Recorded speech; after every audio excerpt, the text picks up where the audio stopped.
Justement, 10h34, Sarah El Haïry est avec nous. Bonjour. Bonjour. Merci d'être avec nous. Vous êtes secrétaire d'État à la jeunesse et au SNU.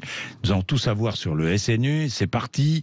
Je rappelle que le SNU concerne environ 800 000 jeunes, classe de seconde. C'est une génération. 800 000, c'est le chiffre à peu près, quoi. Une génération, c'est 800 000. Aujourd'hui, le SNU, c'est 50 000 jeunes qui l'ont fait. Mais je crois ce qui peut intéresser énormément vos auditeurs, c'est qu'est-ce que le SNU, puisqu'il n'est pas encore connu de tous. Voilà, il n'est pas connu de tous. Nouvelle formule, donc annoncée. Vous annoncez cette nouvelle formule qui concernera des élèves de seconde, on est bien d'accord, dans des lycées volontaires, c'est bien cela ? Exactement. Aujourd'hui, le SNU, c'est sur la base du volontariat individuel des jeunes.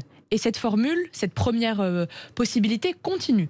Chaque jeune Français qui le souhaite, tout au long et pendant les vacances. Tout au long de l'année, pendant les vacances. C'est vrai que beaucoup pendant les vacances d'été, mais c'est tout au long des vacances. Chaque jeune qui a entre 15 et 17 ans, qui a envie de s'engager, qui a envie d'apprendre, qui a envie de finalement développer sa confiance en lui, mais aussi d'aller chercher peut-être quelque chose qui lui permet de se dépasser, peut s'inscrire de manière individuelle sur snu.gouv.fr. C'est gratuit. C'est gratuit pour la famille, c'est gratuit pour le jeune.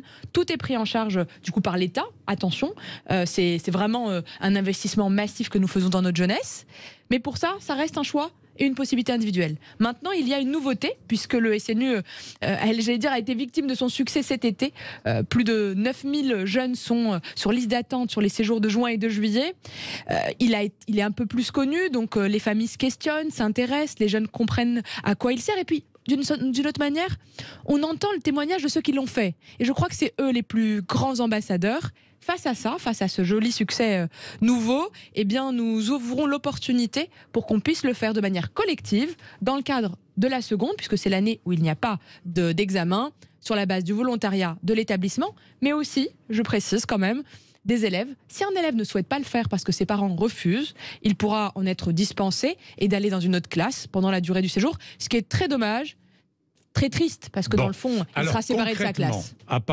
Soyons concrets, ce nouveau SNU, à partir de mars prochain, c'est bien cela, mars 2024. On envoie la semaine prochaine à l'ensemble des établissements le projet permettant de candidater. Pour dire je suis favorable, j'ai envie d'avoir une classe engagement chez moi. Mise en place effective au mois de mars 2024. Tout à fait, vous avez raison. Bien, vous envoyez la circulaire aux établissements. Bon, les lycées. Si un lycée est candidat, que se passe-t-il ? Ces classes de seconde partiront en SNU pendant 12 jours.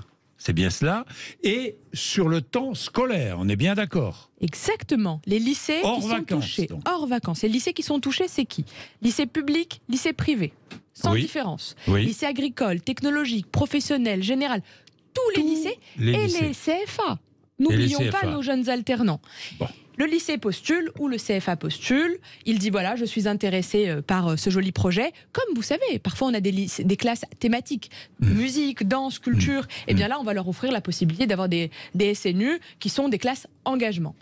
Le projet est porté par un professeur. Qui doit tout au long de l'année travailler la question de la mémoire, pour le coup sur les questions de sport, de cohésion. Ça, c'est le travail qui se fait tout au long de l'année. Ensuite arrive un temps fort. Le séjour de cohésion, les jeunes de la classe partent dans un autre département. Alors, dans un autre département. Exactement, pour aller dans des centres plutôt de vacances. Donc, c'est des lieux où on accueille des colonies de vacances ou en tout cas, on a l'habitude d'accueillir des enfants et des adolescents. Ils vont se retrouver avec d'autres classes. Les jeunes de la classe ne restent pas ensemble. Ah oui. Pour vivre un exercice. Ils seront séparés. Ah oui, il faut vivre un exercice aussi de mixité. Oui. Pour être confronté à des jeunes qui viennent de territoires différents ou qui vivent d'autres quotidiens. Un jeune rural de Clermont, de Guéret pourrait rencontrer un jeune urbain de Clermont-Ferrand ou un jeune de Nantes chez moi. Et à côté de ça, un petit jeune alsacien découvrira peut-être un jeune du Var. L'idée, elle est là. C'est la rencontre des territoires, de nos beaux territoires de France. Les enfants partiront avec leurs professeurs. Ils partent pendant le séjour, ils seront encadrés par les encadrants du SNU, mais leur professeur pourra participer sur les 3 jours où ils vont approfondir le programme scolaire. Il sera rémunéré, le professeur ? Bien sûr, évidemment. Bon. Mais vous savez, tout travail mérite salaire et c'est important. Ben, c'est important. Bien. Sur le coût, je vais revenir sur le coût, mais je voudrais savoir où seront hébergés les enfants ? Principalement des centres de vacances et des accueils collectifs de mineurs très simplement, vous voyez les villages vacances qu'on a, soit dans les collectivités, soit parfois nous les avons aussi dans le cadre d'associations. Nous travaillons avec ces centres-là pendant le temps scolaire. Et hors temps scolaire, on peut aussi utiliser les internats. Et c'est là où vont principalement nos jeunes cet été. En ce moment, il y a des séjours, les séjours de juin qui sont en cours. La majorité sont hébergés dans des lycées. Pendant le temps scolaire, ce sera impossible. Exactement. Sarah El Haïry, très bien, mais que feront les jeunes pendant ces 12 jours? Question essentielle. Parce que la question, c'est pourquoi nous faisons le SNU. Les jeunes. Mais c'est essentiel. Alors, les jeunes, ils vont apprendre les gestes qui sauvent. Ils vont apprendre à réagir en cas de catastrophe naturelle. Je pense aux inondations, à la canicule qui nous attend cet été. Je pense ils vont aussi développer des questions de patriotisme, de démocratie. Ils vont travailler sur les questions mémorielles, faire du sport, mais dans le sens cohésion, développement de l'esprit d'équipe. Ils vont aussi beaucoup travailler sur des questions environnementales autour de soi pour comprendre la nature, voir comment elle fonctionne. Mais ils vont surtout développer le goût, vous savez, parfois du dépassement de soi, de la curiosité, du mérite, de comment je me dépasse. On leur présentera des engagements différents. Et donc, c'est dans le cadre... Du patriotisme aussi. Tout à fait, du patriotisme. Et pour moi, c'est essentiel. Comment le patriotisme? Vous savez, de plein de manières. Il y aura, je sais pas moi, une levée de drapeau. Levée de drapeau. Bien sûr, tous les matins. Tous les matins, levée de drapeau, chant de la Marseillaise, bien sûr. Et le soir, on baisse le drapeau, on ne le laisse pas sur le mât. Comme dans tous les camps d'été américains, d'ailleurs. Mais vous savez, quand on fait grandir la France dans son cœur, alors on la fait grandir dans son esprit. Et finalement, on se posera, et c'est l'objectif, à la fin de ce séjour, l'objectif, c'est que les jeunes se disent « Je suis précieux, comment je peux participer à mon pays ?» Uniforme ou pas? Uniforme, qui permet l'unité dans ce projet. Alors, il est très joli, il est blanc avec une cocarde bleu-blanc-rouge. Ils ont tout ce qu'il faut. Je ne veux aucune différence dans ce projet. Que tu sois un enfant qui vient d'un territoire ou d'un territoire plus difficile, d'une famille peut-être plus en difficulté économiquement, ou d'une famille très bourgeoise, il n'y a aucun pass VIP. Aucune carte qui te permet de couper la file comme on peut avoir dans certains grands parcs d'attractions. On mange la même chose, on dort dans les mêmes endroits, on a la même tenue, et dans le fond, on apprend à grandir ensemble, dans un seul intérêt, servir. Et franchement, qu'est-ce que ça fait du bien de voir des jeunes se dépasser et avoir le goût de l'autre. Alors, séjour de cohésion, on est bien d'accord, mais sur le temps scolaire. Ce n'est pas un mais. C'est pas un mais. Mais pas du tout. C'est surtout... Moins d'apprentissage sur l'année, moins d'apprentissage scolaire sur l'année. On ne peut pas dire ça, c'est un apprentissage différent. Regardez, quand un jeune part, un exemple, quand un jeune ou une classe part en classe de voyage scolaire, elle part, je vous imagine, découvrir Verdun, aller sur les terres mémorielles, ou quand une classe part en voyage scolaire, découvrir la montagne. Est-ce qu'on considère que c'est une perte de temps? Non, puisqu'on dit, il découvre et finalement apprend autrement, développe des compétences transversales. Pourquoi on dirait ça du patriotisme? Pourquoi on dirait ça de l'engagement? Eh ben non. Je considère que quand on développe des compétences dans un voyage scolaire environnemental, culturel, sportif, c'est une chance pour nos jeunes. Permettre à des jeunes en seconde, où c'est un âge déclic, vous savez, c'est cet âge d'adolescence où on a besoin de rituels, permettre à toute une classe de développer la citoyenneté, le civisme, dans un moment où notre pays a quand même mal à sa démocratie, eh bien il n'y a pas de raison, il n'y a aucune raison que ce soit moins intéressant, moins développant pour le jeune que dans un autre cadre. Voilà, je vous ai posé cette question parce que j'ai une autre question dans ma tête, mais je vous la poserai tout à l'heure, après une petite page de pub. Mais je voudrais vous demander, apprentissage, donc sur le temps scolaire, on est bien d'accord, oui, l'apprentissage du vivre ensemble, la cohésion sociale, enfin bon, etc., etc. Il y a beaucoup de lycées qui sont déjà candidats aujourd'hui. Moi, j'ai aujourd'hui... Je ne peux pas savoir encore. Non, je ne peux pas savoir, mais on a 3000... aujourd'hui, on a eu 9000 encadrants qui ont participé au SNU. 9000. Sur les 9000 encadrants, 3000 viennent de l'éducation nationale. Oui. Alors, je compte bien sur les 3000 qui connaissent de l'intérieur ce projet pour être des ambassadeurs auprès de leur chef d'établissement. Mais je vais parce que qui va encadrer les élèves? Alors, de la même manière, un tiers de personnes qui viennent de l'éducation nationale, ça peut être des proviseurs, des enseignants, des CPE, vous savez, c'est tous ceux qui accompagnent nos enfants au quotidien. Un tiers qui vient du monde associatif, sportif, culturel, mémoriel, mais vraiment du monde asso, qui a une autre méthode, éducation populaire, et un tiers d'hommes et de femmes qui ont servi sous nos drapeaux, des anciens militaires, des anciens gendarmes, des anciens pompiers ou des anciens policiers. Et c'est bien le fait d'allier ces trois cultures, ces trois manières de servir, de faire grandir, qu'on apporte le meilleur à nos enfants. C'est un moment, le SNU, c'est 3 temps, mais ce moment, ce séjour de cohésion, vous savez, il sera en cohérence avec l'éducation civique et morale. Combien de fois j'ai entendu « Ah là là, on n'apprend plus dans nos écoles suffisamment ». Eh bien non, ça sera complémentaire, ce sera une pratique. Ah oui, la fameuse EMC. La fameuse EMC. 10h44, à tout de suite Sarah El Haïry, j'ai encore 3-4 questions à vous poser sur le sujet. À tout de suite. Si vous voulez réagir, ce n'est pas compliqué, 0826 300 300. Vous prenez votre téléphone, vous appelez et Sarah El Haïry vous répondra. Il n'y a pas de problème. Si 10h45, vous êtes sur Sud Radio, à tout de suite. Des questions sur ce service national universel. Tiens, David veut intervenir et interroger Sarah El Haïry. David, bonjour. Oui, bonjour Monsieur Bourdin, bonjour à votre invité. Bonjour David. Que dites-vous, David? Alors moi, c'est pas une question, c'est juste une réflexion. C'est que en fait, on vient de réinventer les colonies de vacances aux frais du contribuable. En fait, de ce que j'ai entendu, service national universel, mais déjà c'est pas universel vu que ça ne va être qu'un pourcentage infime de jeunes. C'est pas les 800 000, donc déjà c'est pas vraiment universel. Et ensuite, ouais, super, on va leur parler patriotisme, etc. Mais ça devrait être toute l'année et dans toutes les classes. Donc en fait, vous avez réinventé des colonies de vacances. Bon, alors réponse de Sarah El Haïry. David, juste peut-être pour préciser, moi j'entends, je suis d'accord avec vous sur le point que il faut parler de patriotisme, de citoyenneté et de civisme toute l'année. Et c'est ce que nous faisons en renforçant l'éducation morale et civique, l'apprentissage de l'histoire géo. C'est un essentiel parce que si on ne sait pas d'où on vient, si on ne connaît pas ses racines, si on ne connaît pas ses repères, difficile quand même de se projeter dans le monde où on vit aujourd'hui. Mais la différence entre un SNU et une colonie de vacances, elle est quand même essentielle. Avant tout, les jeunes, ils sont formés à répondre aux défis de notre époque. Ils apprennent à réagir en cas d'incendie, en cas d'inondation. Ils ne choisissent pas où ils vont. C'est pas un moment où ils vont finalement choisir l'option équitation, surf ou une autre activité. Moi, je crois à l'intérêt des colonies de vacances. Mais les colonies de vacances, ils ont un autre objectif, celui de faire grandir les enfants dans un temps collectif, sur le choix des parents. Il y a des colonies. Et pendant les vacances. Là, c'est un moment d'apprentissage, c'est un moment d'unité nationale et de mixité sociale.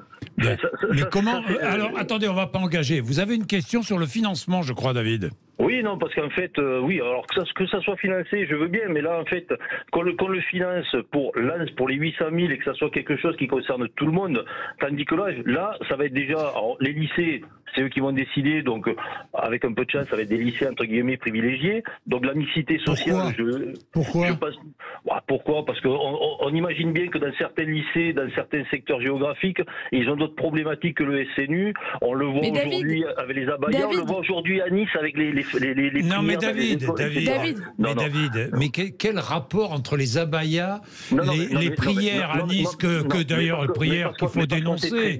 On sait très bien, Monsieur Bourdin, les élèves qui iront ou pas au SNU, on le sait très bien, alors que si c'était vraiment universel, cela concernerait tout le monde. Alors si c'était obligatoire, attendez David, voilà. Vous demandez à ce que ça soit obligatoire, si j'ai bien compris. Que ça soit obligatoire. Bon, alors Sarah El Haïry, moi je suis d'accord avec David, pourquoi est-ce que ce n'est pas obligatoire? Parce qu'il faut construire d'abord de l'engouement autour de ce projet. Et voyez David, ce que vous dites, ce serait peut-être exclusivement pour les lycées qui sont privilégiés. Et c'est tout le combat qui est le mien. Moi je crois que le SNU c'est un projet populaire. Et pour que ce soit un projet populaire, moi j'invite les parents, si vous êtes parent, monsieur, je vous invite à en parler à un enseignant de l'établissement de vos enfants. Et j'invite les enseignants à donner cette chance aux enfants qu'ils ont sous leur responsabilité. Mais c'est d'abord la responsabilité de tout le monde que de participer à ce projet de citoyenneté. Mais c'est très différent. Et pour répondre sur la question des colonies de vacances, monsieur, effectivement, nous en finançons, mais ça permet autre chose, ça s'appelle les colos apprenantes, et c'est pendant l'été. Qui va payer là pour le SNU? Et vous savez,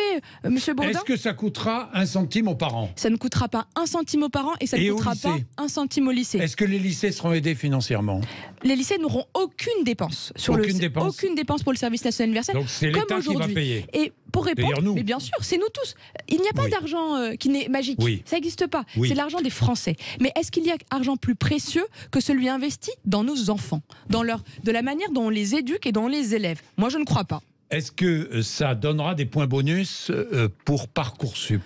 Moi, je suis favorable à ce que tous les engagements soient reconnus dans Parcoursup. Vous savez, quand vous êtes un jeune qui est au CVL, c'est-à-dire qui est un élu lycéen, quand vous êtes un jeune élu collégien, quand vous êtes un jeune qui s'investit dans le conseil municipal jeune, ou que vous allez, vous savez, aux jeunes sapeurs-pompiers, tous les samedis, pour participer à la vie de votre village, eh bien oui, je crois qu'il faut que ça soit reconnu, comme quand vous faites du scoutisme ou du bénévolat. Parce que dans le fond, ça veut dire que vous avez cette petite flamme de la citoyenneté, ça veut dire que vous donnez aux autres, et ça veut dire que vous développez autre chose que parfois le fait de se regarder son nombril. Eh bien, Monsieur Bourdin, moi je crois que ces engagements-là méritent d'être reconnus. D'ailleurs, c'est déjà en chemin sur Parcoursup. El Haïry, on parle beaucoup des rythmes scolaires et on parle beaucoup des années chargées et des journées scolaires chargées pour les enfants. Avec la France, qui peut-être est l'un des pays où il y a le plus de vacances scolaires. Et en plus, on va leur enlever 12 jours d'apprentissage scolaire. Est-ce qu'il ne faut pas réduire les vacances scolaires et mieux organiser l'année scolaire des enfants? Vous savez, moi je vais être très simple. Je ne suis pas une spécialiste des sujets de rythme scolaire. Enfin, je vais vous répondre, Monsieur Bourdin. Mais je ne suis pas une spécialiste du programme en fonction des vacances ou pas. Ce que je sais, c'est que ces 12 jours, c'est loin d'être 12 jours perdus. Ils sont utiles. Mais je vous pose une question, ne me répondez pas. À côté, Sarah El Haïry, est-ce que le gouvernement réfléchit à une réduction des vacances scolaires ou une réorganisation de l'année scolaire? Monsieur Bourdin, le seul qui peut répondre à cette question, c'est le ministre en charge de l'Éducation nationale et qui a la charge du calendrier scolaire. Un rééquilibrage de l'année scolaire, du rythme scolaire des enfants. Mais Monsieur Bourdin, le spécialiste de la question, reste le ministre de l'Éducation nationale. Moi, ce que je vous propose... Vous n'êtes pas du tout concerné. Mais sincèrement, très sincèrement, je pense que c'est un sujet... Vous n'êtes concerné, pas 12 jours de SNU pendant le temps scolaire, mais pas du tout sur le rythme scolaire des enfants. Sur les vacances, Monsieur Bourdin. Mais Monsieur Bourdin, c'est pas ce que je dis. Ce que je vous dis, c'est que 12 jours de service national universel, c'est un projet pédagogique qui est fait dans le cadre de la classe. Ça, j'ai compris. Eh oui, c'est essentiel. Donc c'est en cohérence avec le programme. Ça vient faire de l'éducation morale et civique. Eh oui, c'est un bout d'apprentissage. Et l'apprentissage de base. On apprend le français, les maths pendant vos 12 jours de SNU? Non, mais Monsieur Bourdin. Qu'est-ce qu'on apprend? L'histoire-géographie, très bien. On apprend le vivre ensemble, très bien. Mais moi, je vous demande, est-ce que les journées scolaires des enfants sont surchargés ou pas? Monsieur Bourdin, les jeunes ou les parents qui, peut-être comme vous, imaginent que c'est une perte, diront et permettrent à leurs enfants de ne pas y aller. Donc ça reste volontaire. Rien du tout. Je vous pose une question sur l'équilibrage de l'année scolaire. Je vous réponds très sincèrement. Le rééquilibrage de l'année scolaire. Je vous réponds très sincèrement. Attention, l'année de seconde, c'est l'année où il n'y a pas d'examen. Il n'y a pas d'examen à la fin d'année. C'est la meilleure année pour pouvoir développer de la citoyenneté. Donc c'est le cas. Lorsqu'Édouard Philippe dit qu'il faut réduire les grandes vacances ou réduire les vacances scolaires, vous êtes d'accord ou pas avec lui? C'est une proposition d'Édouard Philippe. Moi, je me suis jamais, vous savez, j'ai jamais répondu. Ça ne vous intéresse pas? Non, c'est pas ce que je dis. Alors je vais vous poser une autre question. Monsieur Bourdin, vous me posez une question, laissez-moi y répondre. Alors répondez à la question. Vous me dites, est-ce que vous êtes d'accord ou pas avec Monsieur Philippe? Moi, je vous dis, c'est un sujet sur lequel je n'ai jamais travaillé et je ne m'exprime pas si je n'ai pas une intime conviction. Donc vous ne me répondez pas. Permis de conduire, non. Je vous pose une question. Permis de conduire à 17 ans, oui? C'est un vrai sujet. C'est en train d'être expertisé. C'est un vrai sujet, oui, non. Oui, Monsieur Bourdin. Non, la semaine prochaine annoncée par Elisabeth Borne. Oui ou non? Elisabeth Borne répondra dans une semaine. Moi, ce que je vous dis... Vous ne savez rien, quoi. Monsieur Bourdin, vous savez, quand vous me posez des questions sur mes sujets, moi je réponds sur mes sujets. Donc je peux vous parler du SNU, je peux vous parler de citoyenneté. Mais c'est la jeunesse aussi, 17 ans. Je peux vous dire, parce qu'un jeune qui vit en territoire rural, moi je suis favorable à ce qu'on aide les jeunes pour passer leur permis de conduire parce que c'est essentiel. Mais à 17 ans... Je suis favorable... Monsieur Bourdin, à 17 ans, il y a une expertise qui est en cours, il y a une étude qui est en cours, tout ce qui permettra à nos jeunes d'avoir plus de mobilité, d'avoir plus de liberté. On a des territoires où il n'y a pas d'autre choix que d'utiliser sa voiture. Et il faut regarder chacun de ces jeunes dans ce qu'il est. Mais aujourd'hui, il y a des opportunités. Moi, je suis favorable à tout ce qui permettra aux jeunes de passer le permis de conduire moins cher Pourquoi ne pas dire simplement, oui, c'est une bonne idée. Mais parce que c'est expertisé. Moi, je suis tout à fait favorable. Mais ça va dans le bon sens, Monsieur Bourdin. Donc c'est une bonne idée. C'est en train d'être expertisé techniquement. Donc c'est une bonne idée. Ça restera une annonce de la Première ministre. Ah voilà. C'est ma chef, Monsieur Bourdin. Voilà, mais j'ai tout compris. Il faut jamais parler avant le Premier ministre ou le président de la PV. Vous savez que ça, c'est une règle d'or en politique. Il est 10h57. Merci, Sarah El Haïry. Bonjour. Je dis bonjour à tout le monde. Il est 11h04. Je dis bonjour à tout le monde parce que nous allons débattre d'un sujet qui vous fait déjà réagir, je le sais, au 0826 300 300. Il s'agit du tourisme et du tourisme de masse. Est-ce que le tourisme de masse est une menace ou pas? la surfréquentation touristique. Nous y sommes de plus en plus confrontés, enfin pas tous, hein. Tout dépend des lieux, évidemment, des sites, mais certains sites sont confrontés à la surfréquentation touristique.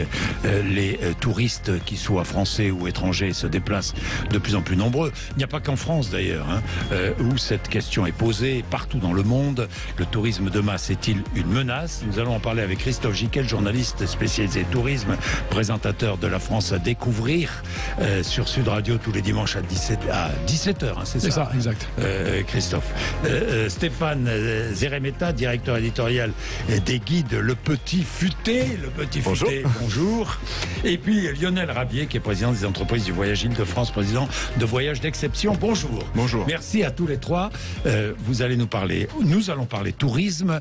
Oh, c'est le moment, hein. C'est le moment. Nous sommes le 16 juin. Tout le monde peut-être est en train de préparer, enfin certains, parce que d'autres l'ont déjà fait, mais préparer les vacances, départ ou en Bretagne, dans le sud de la France, ailleurs. Dans tous les cas, partout, on est confronté. J'ai vu ce qui s'est passé, et vous l'avez vu comme moi, sur l'île de Bréhat. Le maire du site, qui est un site très visité, a été obligé de prendre un arrêté pour limiter le nombre de touristes cet été.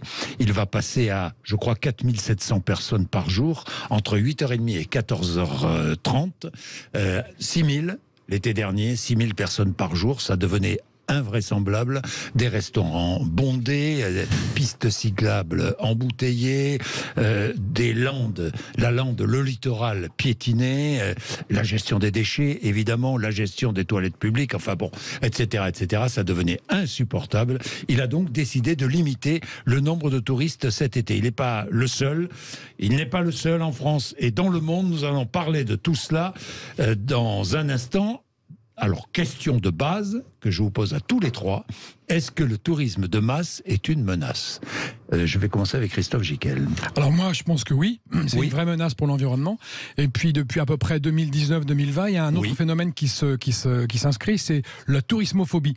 C'est-à-dire qu'à Barcelone, par exemple, on voit touristes go home, des bus sont arrêtés, pris d'assaut. Oui, les locaux. Les locaux qui en ont ras-le-bol. En Vendée, au Mont-Saint-Michel, un peu partout, à Malte, sur l'île de Pâques, partout. C'est ce phénomène qui s'installe. Donc c'est dangereux pour l'environnement et c'est dangereux pour la paix sociale. Et c'est dangereux pour la paix sociale. Petit tour de table, Stéphane Zeremeta. Alors, c'est un danger, mais pour autant, tout danger, toute situation problématique conduit à de nouveaux comportements.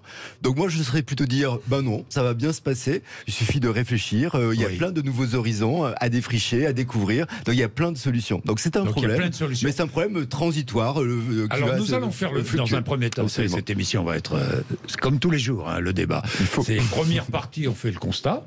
Hein, on met tout sur la table et ensuite on essaie de trouver des solutions tous ensemble, de réfléchir à des solutions.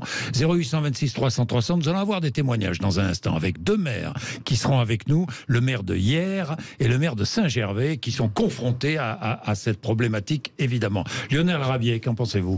Alors moi je dis non. Je dis non. C'est pas une menace, le tourisme de masse. Je ne pense pas que c'est une menace, d'abord parce que c'est un vrai sujet, mais sur des zones extrêmement limitées et dans un je dirais très court laps de temps en réalité. Donc c'est une menace qu'il faut traiter, mais elle est très contenue. Et puis surtout, il y a des solutions.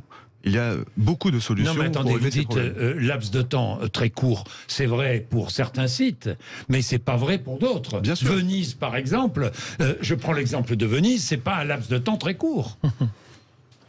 Quand vous regardez le nombre de touristes qui viennent en France, on parle de 80 millions de touristes. 80 millions de touristes qui viennent en France.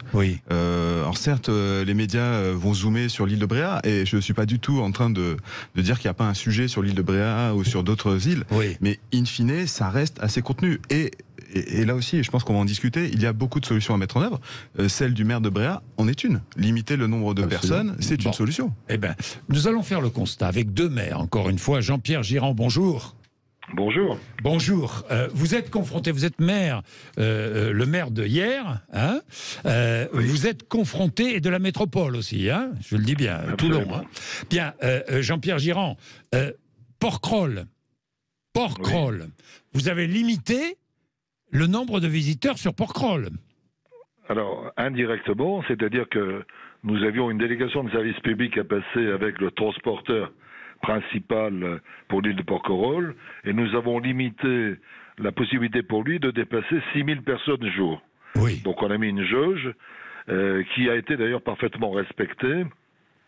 Nous avons également passé une convention, disons un contrat moral avec les autres bateliers, puisqu'il y a d'autres bateliers qui amènent des personnes sur Porquerolles, et cette charte a été également respectée, et nous avons enfin mis en place une zone de mouillage écologique qui permettent pour les particuliers de limiter leur nombre. Donc ces 3 actions ont réduit, si vous voulez, la pression qui pouvait se faire sur certains jours sur Porquerolles au détriment de l'environnement et de la biodiversité. Jean-Pierre Girand, forte pression sur Porquerolles, mais pas que sur Porquerolles, sur le littoral également. Hein. Oui, mais si vous réduisez le nombre de voitures qui vont au bout de la presqu'île de Gien pour aller sur Porquerolles, vous réduisez également l'impact sur la presqu'île de Gien. Oui. Donc, pour nous, c'était le point crucial. Oui. Alors, pour le reste, il y a du monde dans ma commune et on est tous parfois avec un tourisme excessif. Mais moi, j'ai la chance d'avoir ailleurs une ville de 13 500 hectares et donc on ne ressent pas cette pression touristique de la même façon. Oui, pour vous, le tourisme de masse n'est pas une menace parce que finalement, vous ne vivez pas un tourisme de masse. C'est-à-dire qu'il se répand sur un territoire beaucoup plus vaste, voilà. Qu'il ne le fait en général. Il y avait en revanche ce point très particulier de la presqu'île de Gien et du départ pour Porquerolles qu'il fallait résoudre. Alors, ce n'est pas une solution absolue, mais c'est une très forte amélioration qui a été engendrée. Autre maire avec nous, le maire de Saint-Gervais, Jean-Marc Peyex. Bonjour. Bonjour. Comment allez-vous, Jean-Marc Peyex? Écoutez, très bien. Au pied du Mont Blanc, il fait très beau. Il fait très beau. Et voilà, on est prêt à accueillir nos amis touristes et le Tour de France du 16 au 19 juillet. Oui, c'est vrai, c'est vrai. Le tourisme de masse est-il une menace, Jean-Marc Peyex? Bien sûr qu'il est une menace parce qu'il montre en fait l'imprévisibilité que les élus ont organisée.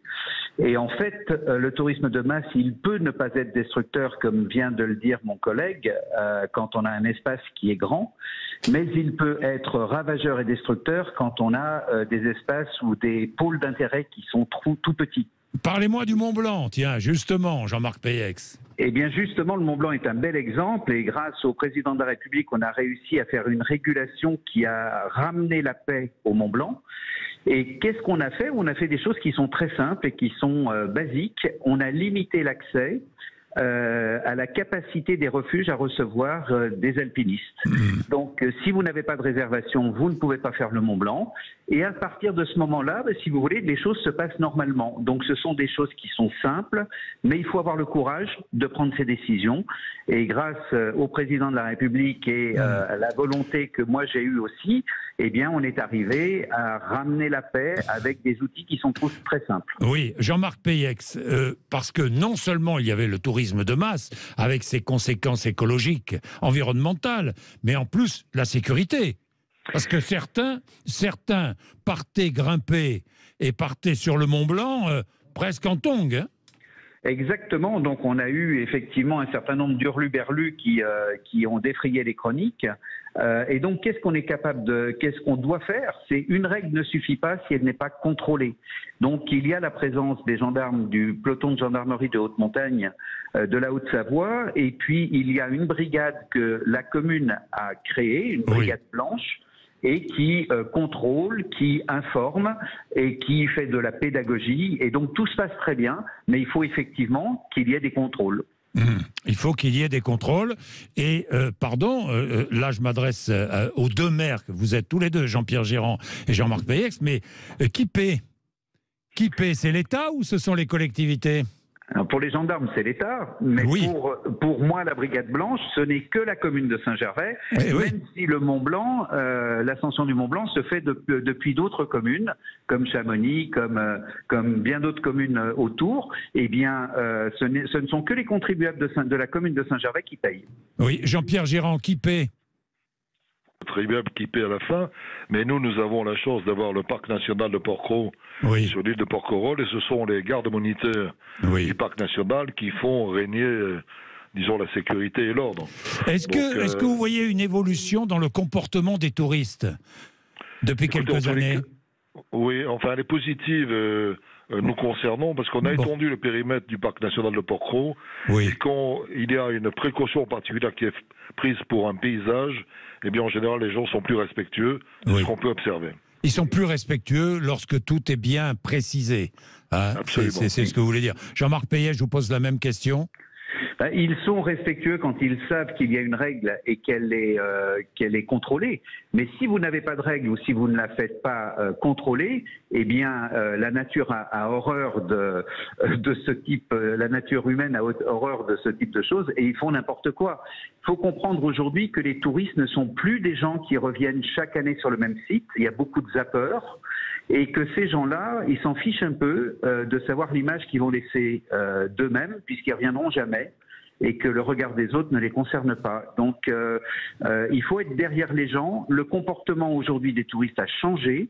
Ils sont vraiment des consommateurs d'attractions, de lieux, de mode, de lieux de mode. Et je crois qu'il faut vraiment encadrer les choses. Bien, Jean-Pierre Girand, Jean-Marc Payex, merci. Vous n'êtes pas tout à fait d'accord avec le maire de Saint-Gervais. J'ai vu ça, Stéphane Zeremeta. Même chose chez Lionel Rabier. Pourquoi est-ce que vous n'êtes pas d'accord? Il y a différents types de consommateurs, bien sûr. C'est vrai que le touriste est devenu consommateur. Il reviendra jamais. Il a peur. Pas forcément. Il y a aussi une évolution des touristes. On voit l'engouement pour. Il a envie de changer chaque année. Non, mais on voit aussi un engouement pour du tourisme durable, responsable, des gens qui sont soucieux de leur environnement, qui sont dans une démarche constructive. Moi, j'aimerais revenir juste sur. Finalement, il y a deux cas. Il y a là où il y a des sites commerciaux, des musées, je pense, où il y a un accès. Où là, il y a un transport. Porquerolles, c'est un bon accès. Vous mettez une jauge avec tant de traversées par jour. Oui. C'est plus facile. C'est plus facile. Et là, il y a quand on est sur des villages où vous subissez un peu la fréquentation, c'est beaucoup plus compliqué. Ça fait des années que ça dure. Par exemple, la tête de la Statue de la Liberté, ça fait des années qu'il faut s'inscrire à l'avance. Et si vous y prenez pas plusieurs mois à l'avance, vous pouvez pas y accéder. Donc c'est pas nouveau. Donc quand on est et le musée du Vatican aussi, ça fait. Et même les parcs nationaux américains. Voilà, vous avez les calanques à Marseille. Il y a les calanques à Marseille. Maintenant, mais c'est nouveau. Donc quand on peut gérer à chacun de décider quelle est la jauge. Donc ça, c'est quelque chose. Je parlais du comportement des touristes. Vous n'êtes pas d'accord avec Jean-Marc? Moi, je pense qu'il y a une tendance. Il y a toujours des gens qui se comportent mal, mais on est de plus en plus sensibilisés aux aspects durables, responsables. Nous, on vient de lancer une collection d'ailleurs de collections durables, responsables sur les différentes régions de France, et on voit qu'il y a un véritable engouement. On nous demande, on vient nous voir, on dit ah oui, moi j'ai telle approche. Et puis au-delà des sites commerciaux, en effet, on n'est pas obligé de se taper 4 musées par jour. C'est pas la course au musée. On n'est pas là pour tous les faire. On peut être vraiment sur un tourisme qui est plus. Oui, mais le tourisme des musées, c'est un tourisme fermé. Vous comprenez ce que je veux dire? C'est sur un endroit clos. C'est plus facile à gérer. Bien sûr. Donc sur ce cas-là, ça se règle assez facilement. Qu'un espace. Alors, doit-on, par exemple, imiter les parcs nationaux américains et être obligé de prendre un permis d'entrée pour aller visiter un parc national en France? Pourquoi est-ce qu'on ne ferait pas ça? Vous parliez du coût tout à l'heure. Vous parliez du coût que ça reprend pour les municipalités. Il y a le permis. Vous allez aux États-Unis, il y a un coût du permis. Vous avez votre abonnement pour temps d'entrée dans le parc. Moi, je connais bien un parc national, celui des Cévennes, puisque j'y habite. Donc, je connais bien. Je sais quelles sont les recommandations faites par le parc national. C'est drastique. On ne cueille pas une fleur. On fait très très attention. Est-ce qu'il y a beaucoup de contrôle? Vous êtes aux États-unis, dans les parcs nationaux, il y a beaucoup de contrôle. C'est le problème. On va parler de tout cela. 11h18. Vous êtes sur Sud Radio. À tout de suite. Bien, nous posons la question. Est-ce que le tourisme de masse est une menace? D'abord, qu'est-ce que le tourisme de masse? Tiens. Lionel Rabier, c'est quoi le tourisme de masse? Ça existe ou pas? Alors moi j'emploie pas le terme de tourisme de masse parce qu'il y a un petit côté péjoratif. J'oserais employer le mot de tourisme populaire. Et effectivement, vous avez une forme de tourisme, les campings par exemple, qui se sont beaucoup développés en France. Ce type de tourisme qu'on pourrait, qui concerne peut-être plus les classes populaires, je dirais, que les classes supérieures. Après, quand vous parlez de tourisme de masse, vous parlez de massification des flux de touristes dans certaines zones. Et donc là, on vient sur la problématique du surtourisme. Aujourd'hui, ça rapporte combien dans le budget? C'est quoi le tourisme? C'est à peu près entre 7 et 10% du PIB. 7 et 10%, c'est énorme. Énorme, c'est colossal. C'est colossal. Est-ce que les touristes étrangers sont revenus? Tiens, je fais une petite parenthèse. Oui. Ils sont revenus, ça y est? Oui, ça y est, ça revient. Ça revient complètement. Les Américains sont revenus, les Asiatiques ont un peu de mal à revenir encore. Les Européens sont revenus. Les seuls qui ne sont pas encore revenus et qui, les Chinois, voilà, c'est les Chinois. Les Chinois ne sont pas encore revenus, alors qu'ils représentent économiquement une part très importante historiquement. Est-ce que ce sont les Chinois qui dépensent le plus? Oui. Ah bon? Et en liquide. Lorsque vous voyez, et en liquide. Lorsque l'on voit, par exemple, des Chinois dans les rues de Paris, ou ailleurs, au Mont-Saint-Michel, ou ailleurs, des Chinois qui sont en procession, est-ce que ces Chinois que l'on voit dépensent? Ah oui. Parce que tout semble organisé.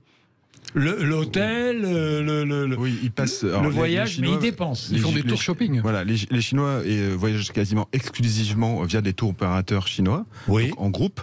Et effectivement, ils ont des dépenses extrêmement importantes, et notamment dans tout ce qui est shopping. Et vous avez à Paris, par exemple, des grands magasins qui ne vivent quasiment exclusivement que du tourisme asiatique, avec des vendeurs qui parlent chinois, avec tous les panneaux qui sont écrits en chinois. Après, on va dire, ils mangent pas toujours français parce qu'ils n'aiment pas forcément notre nourriture, notre façon de fonctionner, mais ils vont, moi j'ai à côté de chez moi un restaurant coréen, très très bon d'ailleurs, il a tous des groupes, il a plein de groupes coréens, donc c'est aussi, c'est pour autant un resto coréen, il reçoit des groupes coréens, mais c'est de l'activité qui fonctionne à Paris, et donc ça fonctionne. Bon, Paris c'est un peu particulier. Ils font le tour.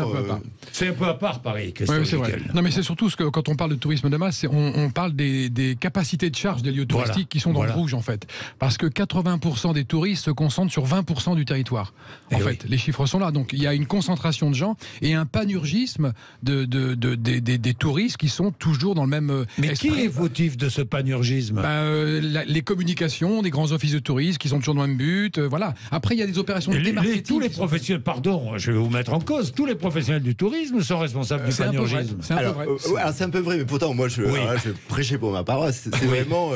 Nous, on a toujours dit, il faut défricher de nouveaux horizons. C'est vrai. C'est vrai. Ça, c'est la ligne éditoriale du Petit Futé. Et donc, du coup, mais surtout en proposant des alternatives. Bon, par exemple, il y a très longtemps que Lisbonne est saturée. Vous allez à Lisbonne, il y a des Français de partout.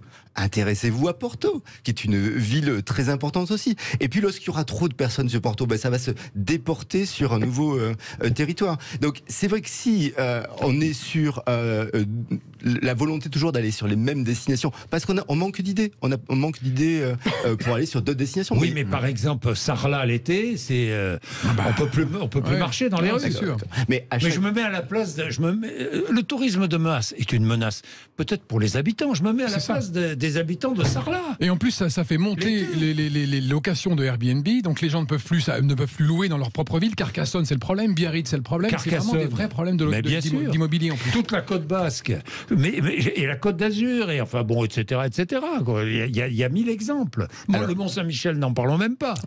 23 000 visiteurs par jour, à un moment donné. 23 000 visiteurs par jour. Il faut limiter. Oui, bien sûr. Pourquoi est-ce que le Mont-Saint-Michel ne limite pas le nombre de touristes? Parce qu'ils vont y venir, mais ils estiment que les touristes chinois, japonais qui viennent en masse au Mont-Saint-Michel ont le droit de visiter quand ils le veulent. Ils ont du mal. Le maire a fait une annonce là-dessus. Il a du mal à juguler le trafic.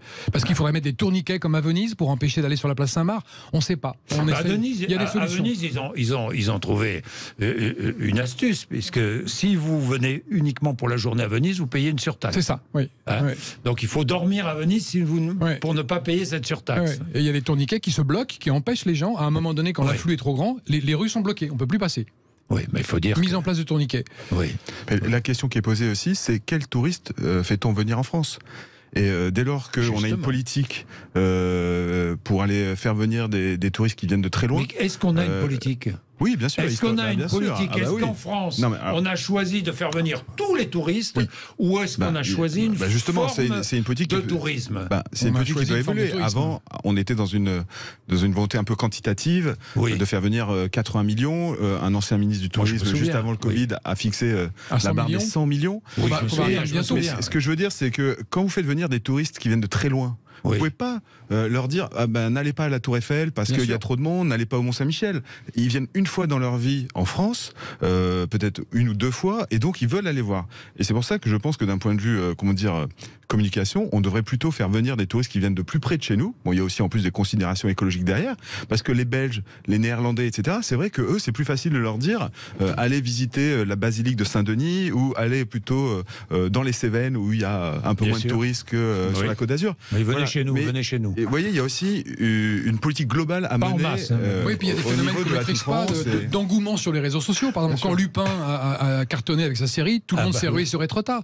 À Dubrovnik en Croatie. Voilà.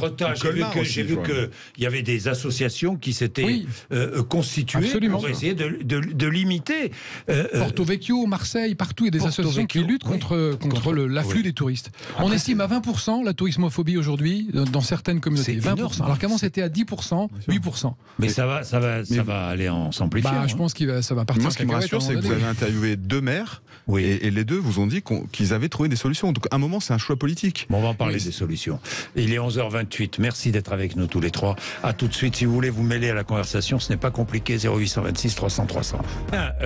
Le tourisme de masse. Bon, vous n'aimez pas cette expression. Le tourisme, comment pourrais-je dire populaire. Bon, si vous voulez. Panurgiste. Le tourisme, quoi qu'il n'est pas, il est parfois élitiste, le tourisme. Moutonnier. Le tourisme moutonnier. Bon, Christophe Gicquel a trouvé. C'est pas sympa. Non, parce que. Non, ah bon, d'accord. Parce que rien qu'en disant, nous-mêmes, on s'exclut, je pense, de ces groupes-là. Moi, je fais alors que moi, quand je vais à New York, je vais voir l'Empire State Building, je vais voir la Statue de la Liberté. Je trouve que c'est péjoratif de. Absolument. Il est important d'avoir vu la Tour Eiffel quand on vient à Paris. Si on vient pour la première fois, est-ce qu'on peut venir à Paris sans aller voir la Tour Eiffel? Franchement, on n'est pas obligé de monter dedans.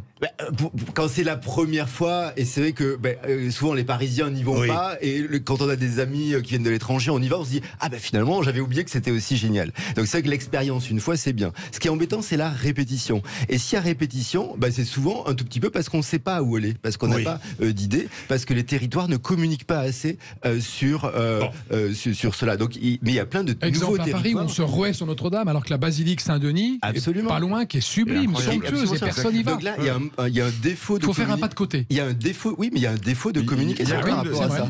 Donc c'est aux institutionnels, à ceux qui sont en charge de la promotion touristique des territoires, à nous médias, nous petits futés, nous le faisons, c'est vraiment notre ADN de faire la promotion, de dire c'est génial d'aller découvrir cela. Bien, alors il y a des mesures qui sont prises ici ou là.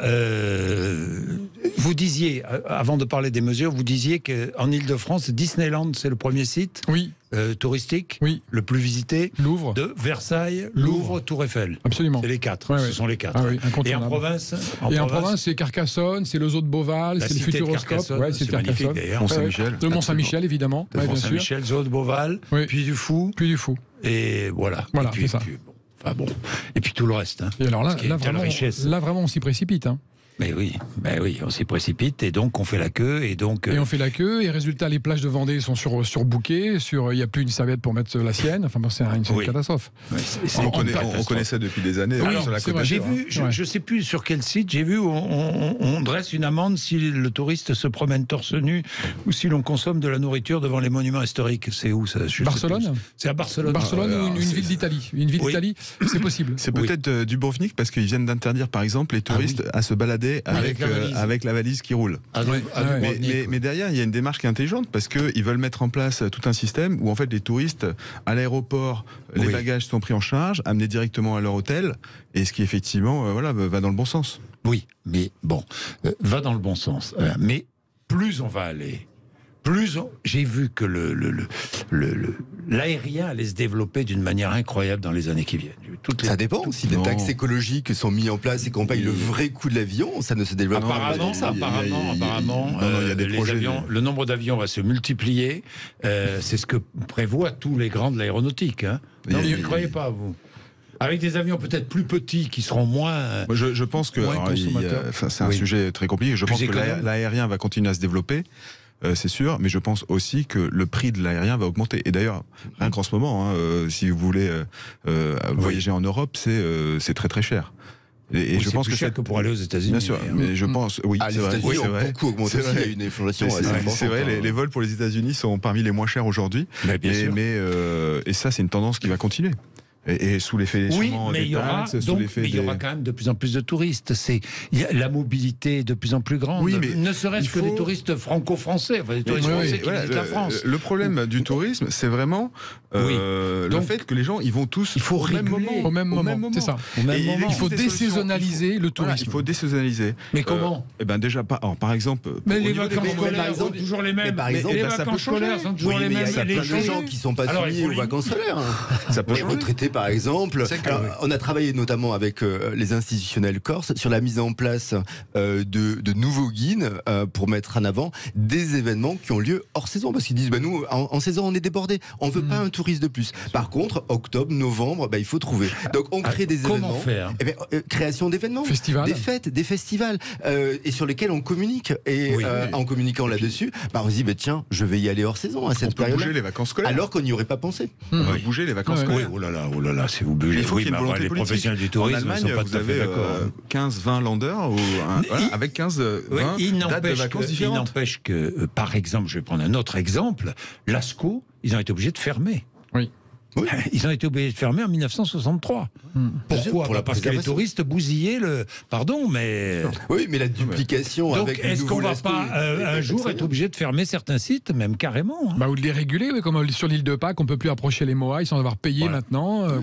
Mais après, le fait de réguler, de donner un prix, qu'il faille réserver des mois à l'avance pour être, par exemple, pour aller à l'Alhambra en Andalousie, et de réserver, ça donne de la valeur aussi aux choses. On n'est pas dans la surconsommation, à dire, allez, je me fais le Louvre, je me fais le musée d'Orsay, etc. Et on empile le tout. Non, ça a une valeur, on est obligé de s'organiser. Et quand on y est, donc, on profite de ce moment. Il ne faut pas avoir peur du tourisme populaire, comme vous dites, ou de masse.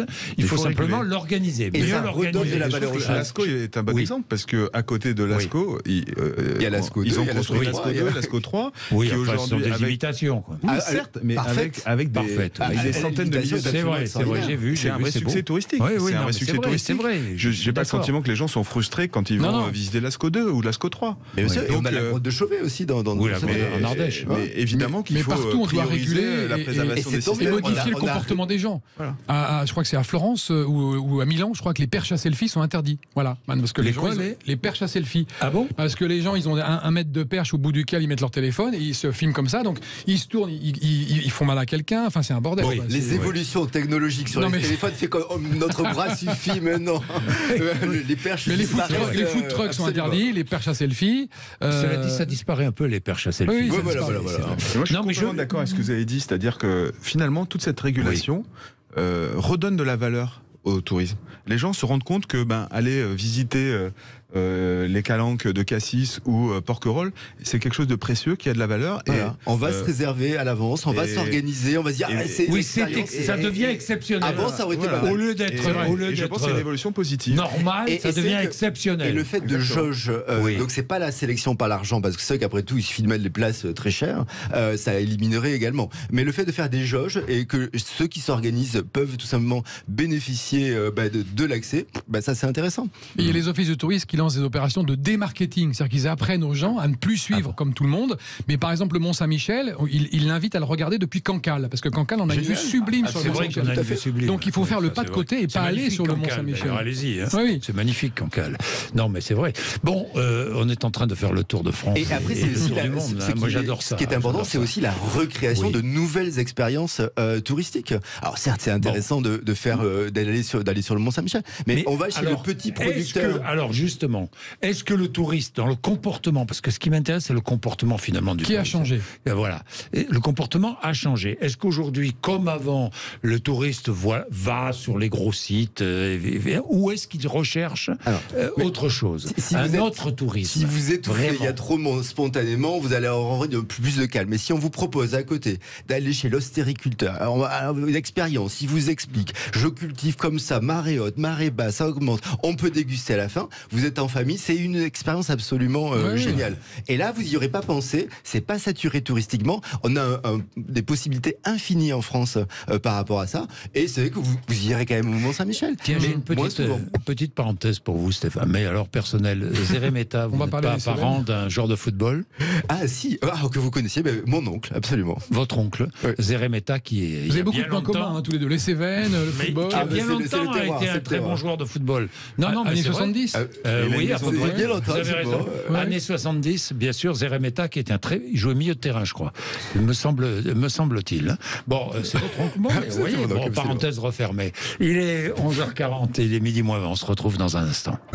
Il est 11h44, le chemin de Stevenson. Ça, c'est la traversée des Cévennes sur un âne. Ah, c'est magnifique. Livre magnifique, hein, Stevenson. Hein. Et là, franchement, vous n'êtes pas en voilà, il n'y a pas de saturation touristique. Hein. Vous êtes.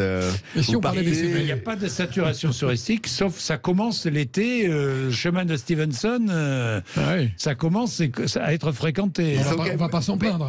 Sur quel parcours? Ceux qui louent des ânes, les petits producteurs sur les marchés sont contents de voir un peu cette. C'est vrai, en fait, quand il n'y a pas trop de tourisme, c'est bien, c'est important. Alors attendez, on va prendre un témoignage, tiens, celui de Frédéric. Bonjour Frédéric. Oui, bonjour. Vous revenez d'un séjour à Porto Vecchio. C'est ça. Alors, racontez-nous le tourisme de masse. Bah, écoutez, moi j'avais été en 2016 à Porto Vecchio. J'ai vu un changement. J'ai bien compris qu'ils ont voulu jouer sur la régulation des tourismes. Maintenant, ce que met en place la mairie, je trouve ça quand même moyen. C'est-à-dire qu'ils se sont mis à privatiser les plages. Donc déjà, à ce moment-là, je trouve que normalement, c'est quand même du domaine public. Donc on devrait quand même y avoir accès comme on le souhaite.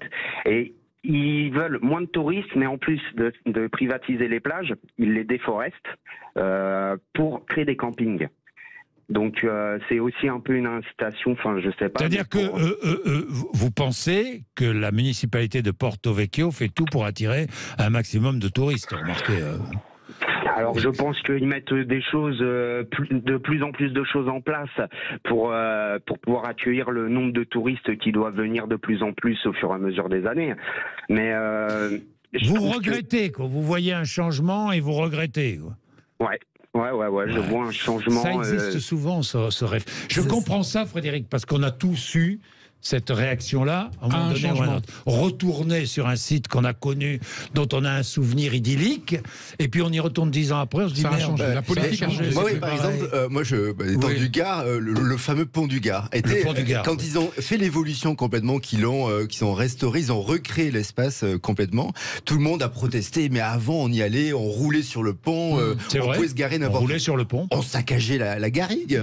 Et là aujourd'hui, alors c'est vrai qu'il y a un parking payant, mais il faut quand même reconnaître que c'est beaucoup de touristes étrangers qui viennent, ça fait des rentrées, ça finance les choses. Il y a un super musée qu'ils ont construit et toute la nature s'est reconstituée. On a un pont du Gard en pleine nature. Donc c'est vrai que c'est quand même aussi redonné. Et par rapport à ça, moi je constate aussi, à nouveau sur le Gard, dans le parc national de Camargue, ou tout le long du côté de Sète, là, ils ont redonné, ils ont repris de l'espace qui était bétonné, des routes mal construites, des parkings un peu sauvages, pour les recentrer, empêcher les parkings, les mettre on peut pas entrer, quoi.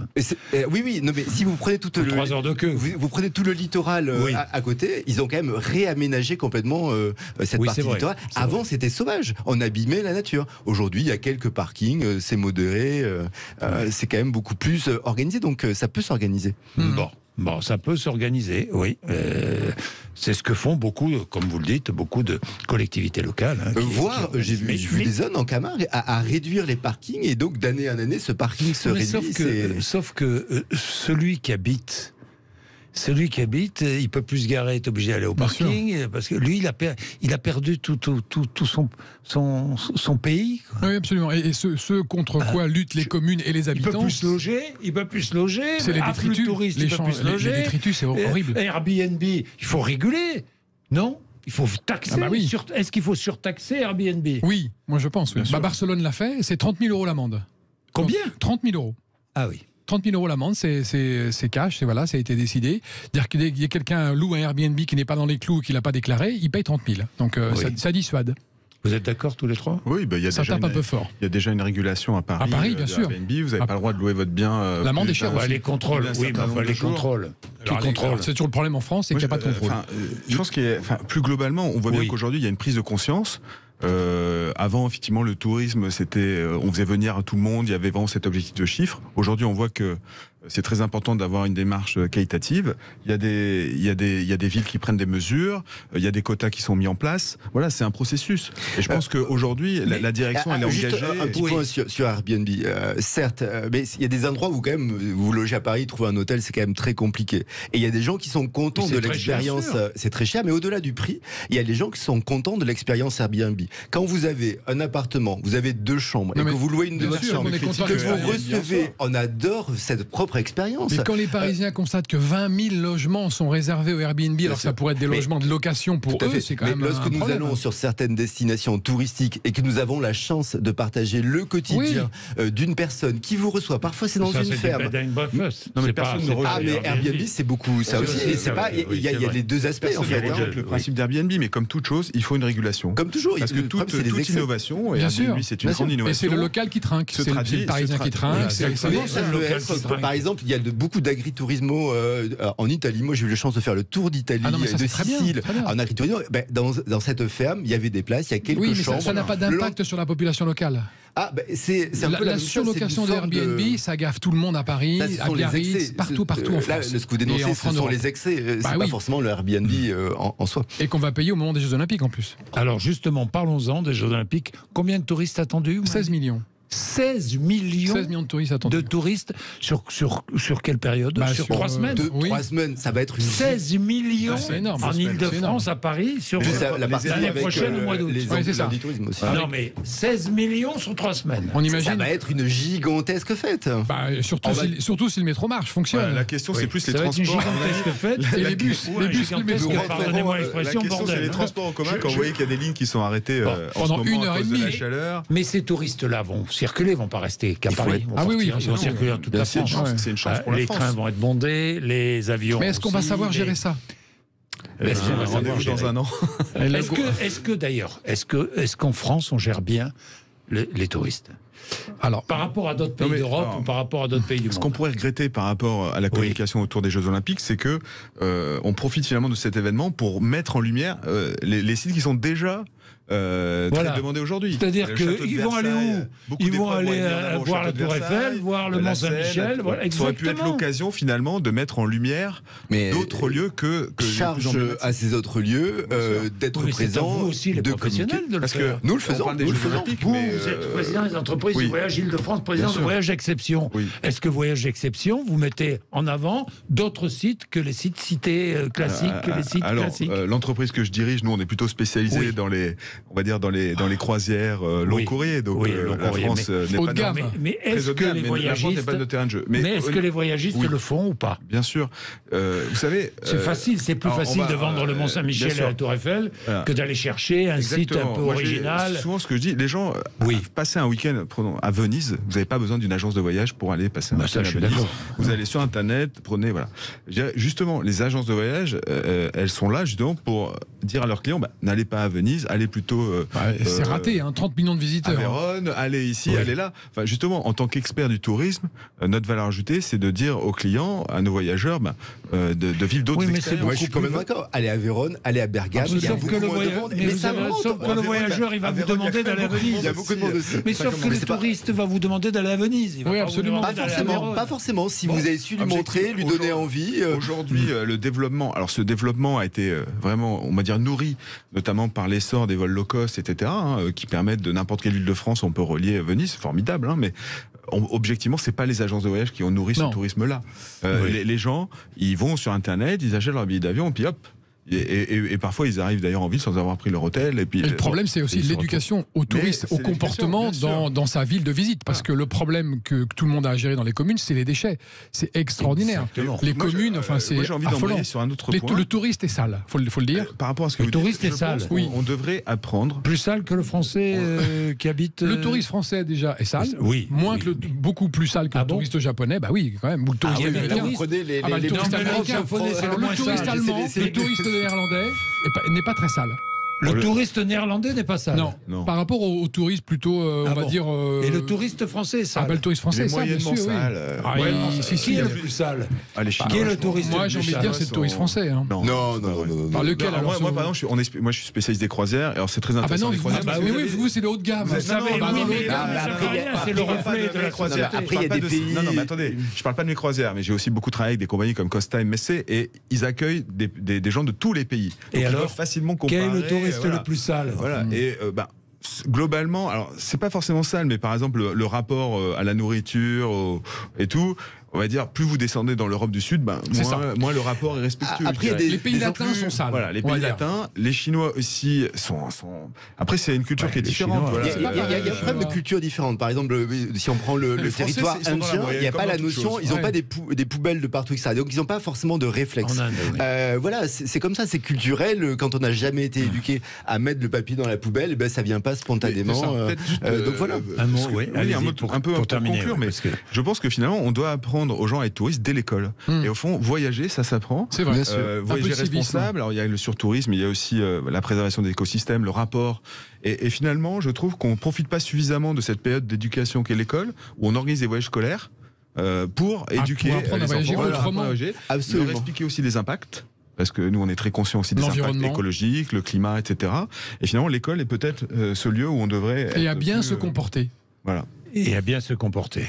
Bien, et c'est peut-être aux populations locales, à nous, aussi de participer à l'éducation des touristes. Et d'organiser. Ça, c'est difficile. Oui, c'est difficile. Mais n'oublions pas tout ce qui nous apporte quand même. C'est quand même des centaines de milliers d'emplois en France. C'est ça le paradoxe. Il faut critiquer, mais il faut aussi être conscient de tout ce que nous apportent les touristes. Les commerçants sont conscients de ça, mais ils ont l'impression d'être envahis par des sauterelles tous les ans. Et à nous d'être organisés, mettre en place des poubelles de partout, des parcours simples, etc. De réorganiser les choses. Le problème des poubelles, c'est un problème. C'est fou, Bien, merci à tous les trois. Merci, c'est passionnant. Un sujet, on aura l'occasion d'en reparler, évidemment. Et avec Christophe Gicquel, La France à découvrir, c'est tous les dimanches à 17h. Le Petit Futé, Stéphane Zeremeta, vous... Alors, parlez-moi de votre nouvelle... Alors, la collection durable. Donc, c'est une collection absolument étonnante sur tourisme durable et responsable sur les différentes régions de France. C'est du slow tourisme, c'est tranquille, on va rencontrer le petit producteur. C'est pas forcément, ces grands sites touristiques. C'est le pas de côté.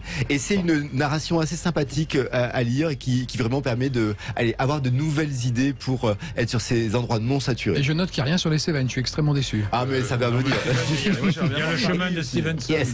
Et il y a toute cette collection de carnets de voyage aussi, Faucigny-Clière, que vous connaissez pas forcément, le Val-Briard en Seine-et-Marne qui est étonnant, Autun-Morvan. Donc voilà, à nous aussi de proposer plein de produits, plein d'idées. Et oui, par exemple, on était aussi, mais ça fonctionne aussi, c'est en France, mais aussi à l'étranger. Tout le monde veut aller au Québec, mais le Nouveau-Brunswick, c'est à côté, c'est une destination absolument extraordinaire. S'il n'y a pas des petits guides comme ça pour vous y aider, vous n'allez pas forcément deviner. Et pas forcément. Au Nouveau-Brunswick, oui, je ne sais pas pourquoi on irait, si on ne sait pas. Si on ne sait pas. Et pourtant, les homards bleus, c'est là-bas. Et donc, c'est absolument extraordinaire. Donc, à nous aussi de faire notre travail, d'inspirer, donner d'autres idées pour sortir des sentiers battus et de cette surfréquentation touristique. Lionel Rabier, voyage d'exception, donc vous, ce sont des...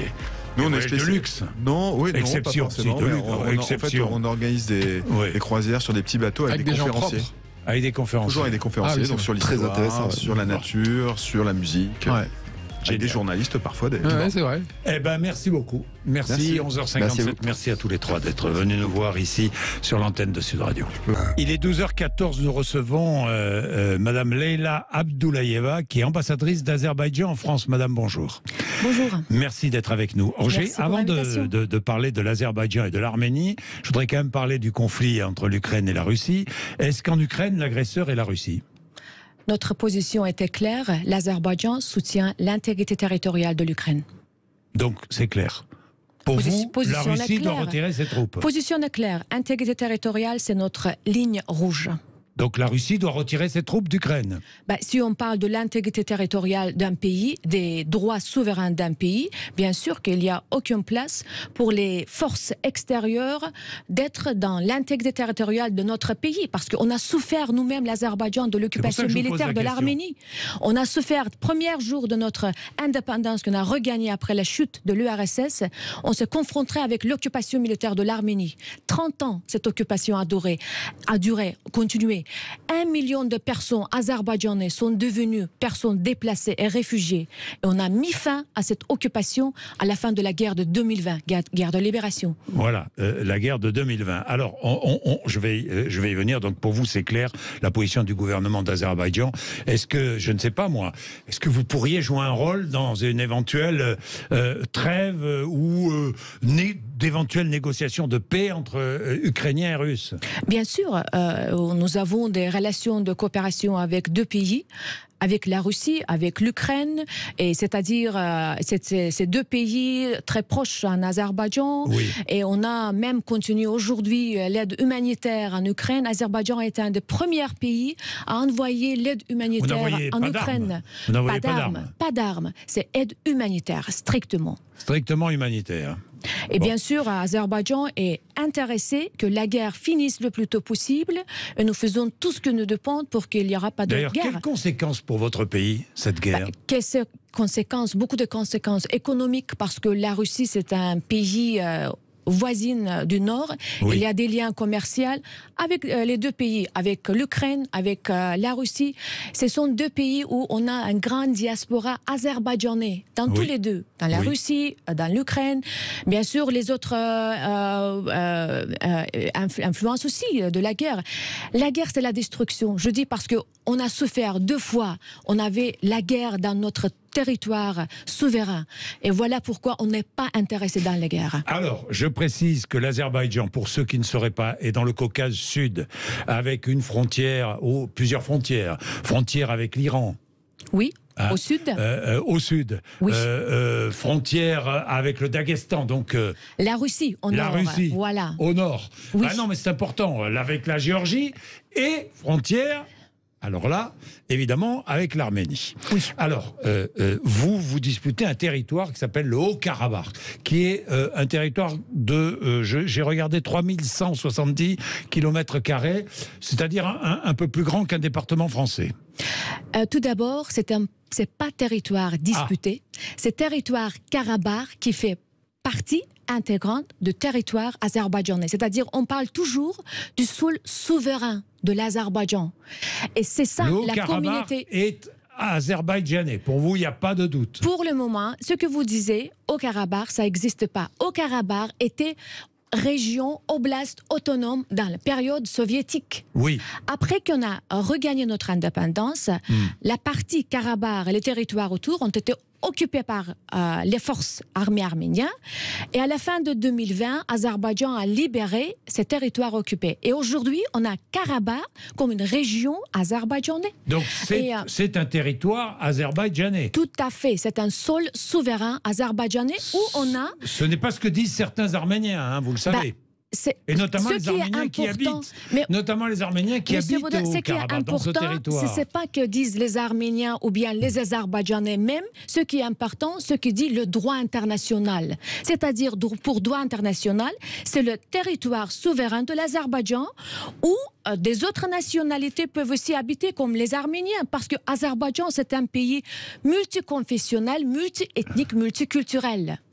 Alors justement, vous avez vu, il y a de nombreux responsables politiques français, notamment républicains, qui disent la population arménienne du Karabakh est en train d'être asphyxiée volontairement par l'Azerbaïdjan.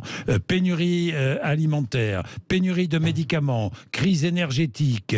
L'objectif de l'Azerbaïdjan, c'est un nettoyage ethnique. Est-ce l'objectif de l'Azerbaïdjan ? On regrette cette position de la part des républicains, des élus républicains, parce que ce ne reflète pas absolument la réalité. La réalité sur terrain, c'est quoi ? C'est ce qu'on a fini l'hostilité après la guerre de 2020. On a commencé des négociations sur la normalisation. C'est déjà plus de 2 ans que ces négociations continuent. Oui, c'est vrai qu'on n'a pas des résultats concrets, mais le fait qu'on a toujours les négociations de la part de l'Arménie, de l'Azerbaïdjan, il y a des chefs de gouvernement de l'État qui se discutent toujours et qui est très très important. Récemment, même le Premier ministre arménien, il a déclaré que l'Arménie... Voilà, il a déclaré récemment à Reykjavik, c'est sommet de Conseil de l'Europe, il a reconnu l'intégrité territoriale de l'Azerbaïdjan, y compris Karabakh. Oui. Est-ce que vous vous engagez ici, tiens, est-ce que vous nous dites il n'y aura aucune épuration ethnique au Karabakh? Il n'y a pas d'épuration ethnique à Karabakh. Ni aucun conflit religieux. Mais ce que je dis bien pas parce du que tout. Les Arméniens disent c'est une chasse aux chrétiens. Pas du tout. C'est absolument faux parce que, comme je vous ai dit, Azerbaïdjan c'est un pays, oui, on a pays laïque. 100% laïque, 90% de population sont musulmans, mais on a des autres groupes religieux. Musulmans sunnites. Plutôt chiites. Plutôt chiites. Oui. Et aussi sunnites, oui. Mais c'est vraiment, c'est 100% laïque et c'est pas du tout une guerre religieuse. Et je peux vous dire juste une autre chose pour mieux comprendre. Dans cette guerre, Israël était toujours à côté de l'Azerbaïdjan parce que le pays a soutenu l'intégrité territoriale de l'Azerbaïdjan. Mais malheureusement, on a vu que de temps en temps, notre pays voisin du Sud, il soutenait, parce qu'il y a une alliance entre ces deux pays, l'Arménie et l'Iran. C'est-à-dire, c'est juste pour vous dire que c'était pas du tout une guerre plus compliqué. Religieuse. Mais de l'autre côté, vous avez parlé d'une épuration ethnique. Oui. Je peux vous dire, pendant l'occupation des territoires azerbaïdjanais, 750 000 Azerbaïdjanais ont été chassés de leur territoire. Alors, est-ce qu'aujourd'hui, il y a des possibilités de paix, enfin, autour de ce territoire et entre les deux pays que sont l'Arménie et l'Azerbaïdjan? C'est ce que nous disons, c'est ce que je dis les dernières 6 mois que je suis venue ici en France. Aujourd'hui, après la guerre, c'était un moment historique pour enfin aboutir à une paix. Paix durable, normaliser des relations entre les deux pays. Est-ce que dans le Karabakh, les deux populations azéries et arméniennes peuvent vivre en paix? Bien sûr, c'était toujours à l'époque période soviétique. Malgré toutes les rancœurs, l'époque soviétique, les Azerbaïdjanais, les Arméniens, on habitait côte à côte, même pendant le conflit, quand nos territoires étaient sous l'occupation, on avait 30 000 Arméniens qui habitaient en Azerbaïdjan. Et ça continue toujours. C'est-à-dire, il faut absolument séparer la position d'un groupe de radicaux qui sont pour séparatisme agressif et des Arméniens qui sont pour la paix, qui sont pour normalisation. Est-ce qu'il va y avoir, je ne sais pas, des négociations qui vont s'engager ou est-ce qu'on en est dans le dialogue entre le gouvernement arménien et le gouvernement azéri? Oui, il y avait récemment une rencontre, vous savez, 1er juin, merge de sommet de communauté politique européenne. Les deux leaders, les deux dirigeants se sont vus et ils ont fait une annonce qu'à Bruxelles, en mois de juillet, il y aura une autre rencontre, c'est-à-dire c'est très très important que ces négociations continuent. C'est l'Europe qui peut amener la paix, les Nations Unies? Après la guerre de 2020, c'est l'Union européenne et concrètement c'est le président Charles Michel qui a pris un rôle d'intermédiaire entre Plus que les Russes aujourd'hui?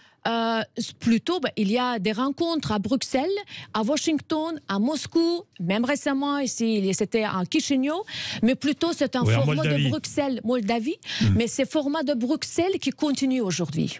C'est le format c'est Bruxelles qui a la main, quoi, si j'ai bien compris. Oui. Et vous pensez qu'il y aura, c'est-à-dire, ça veut dire quoi, accord de paix?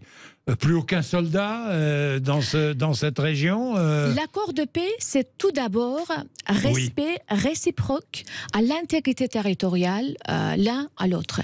Et on avait déjà une déclaration, même après la rencontre à Bruxelles. Bon, l'intégrité territoriale, pour vous, c'est clair, c'est une région qui fait partie de l'Azerbaïdjan. L'intégrité territoriale, ce sont des frontières connues par la communauté internationale. Et il y a un processus pour définir une définition des frontières entre les deux pays. Et de l'autre côté, il y a une autre piste où on continue les négociations, c'est pour ouverture de toutes les voies de communication entre les deux pays, l'Arménie et l'Azerbaïdjan, c'est-à-dire 3 pistes continues. Ce sont des négociations entre les dirigeants pour signer le traité de paix. Deuxième, c'est définir les frontières. Troisième, ouvrir toutes les voies de communication. Et pourquoi pas organiser un référendum, demander l'avis de la population? Il y en a eu un en 88, je crois. Hein. Mais de quel référendum vous parlez? Non. Il n'y avait pas un référendum au Karabakh, non? Mais on n'a pas besoin de faire un référendum parce que c'est un parti intégrant d'une région azerbaïdjanaise. Si il y a une majorité, la population est majoritairement arménienne ou azerbaïdjanaise. À l'époque soviétique, quand c'était oblast autonome au Karabakh, il y avait majorité des Arméniens qui habitaient là-bas. Mais il faut absolument séparer oblast autonome et les autres territoires autour qui sont été sous l'occupation où il n'y avait pas des Arméniens. Mais pendant cette occupation, toutes les populations azerbaïdjanaises, j'ai des statistiques, oui, mais d'accord, mais presque 1 million. Aujourd'hui, il y a une majorité d'Arméniens ou une majorité d'Azéris dans ce territoire? Mais on a libéré nos territoires à 2020. Bien sûr qu'on fait pour le moment restauration, des travaux de restauration, construire toute la région pour que les Azerbaïdjanais... C'est un peu la restauration, n'est-ce pas une sorte d'épuration ethnique? C'est-à-dire vous chassez les Arméniens et vous installez des Azéris? Pas du tout. Pas du tout, parce qu'on parle ici d'une épuration ethnique des Azerbaïdjanais qui était commise par l'Arménie à l'époque, quand on a occupé nos territoires. Et quand on a libéré nos territoires, vous ne pouvez pas imaginer, on a vu destruction totale de notre territoire. Et ce que fait le gouvernement de l'Azerbaïdjan, de reconstruire ces territoires. Pourquoi? Si vous posez la question, pour que les Azerbaïdjanais qui ont été chassés à l'époque, ils peuvent venir chez eux. Voilà. Et chasser les Arméniens? Pas du tout. Les Arméniens de Karabakh, nous les considérons comme un citoyen de l'Azerbaïdjan. Et la constitution de l'Azerbaïdjan garantit tous les droits à tous les citoyens, y compris les citoyens azerbaïdjanais d'origine arménienne. Bien, merci à vous d'être venu nous voir. Il est 12h26, Leïla Abdoulayeva, qui est ambassadrice d'Azerbaïdjan en France.